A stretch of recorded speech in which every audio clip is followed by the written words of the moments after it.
Сәлем, қайырлы күн оқырман. Бүгін сіздермен бризол тамағының рецептімен бөлісетін боламын. Дәмі өте ерекше болып шығатын, бір жасағаннан ұқсап шығатын. Дәл осы бризолды сізде жасап көріңіз. Рецепті жоғалтпау үшін каналыма алтымен подписаться жасап, қоңырша белгісін басып қойды ұмытпаңыздар. Бір дана жұмыртқамызға шекерімізді, қара бұрышымызды және осылай фаршымызды салып, жақсылап осылай араластырып, үйде қанша адамсыздар, соған солай дайындап аласыздар.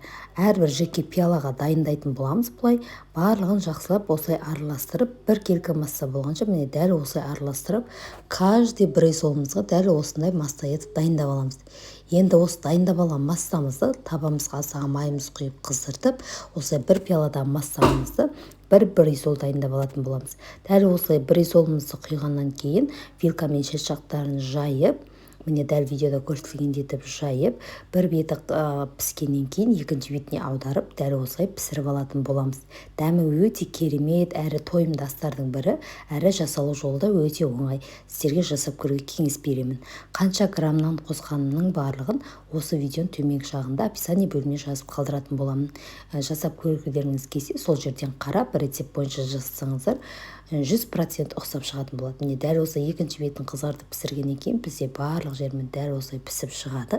Енді дайындап алған бризолдарымызды дәл осылай арасына осылай кетчуп майонезімізді жағып, орап, шетінен орап, дөңгелек етіп оратып алатын боламыз. Дәл видеода көрсетілгендей етіп орап алатын боласыздар. Міне дәл осылай кетчуп пен майонезімізді арасына жағып, өз қалауларыңыз бойынша жақпасаңыздар да болады, жақсаңыздар да болады. Мен осылай жағып, шетінен орап, бризолымды осылайша дайындап алдым. Жанына қасына қойғанға картошкадан пюре жасап, және алдына очечек салатынды дайындап алдым.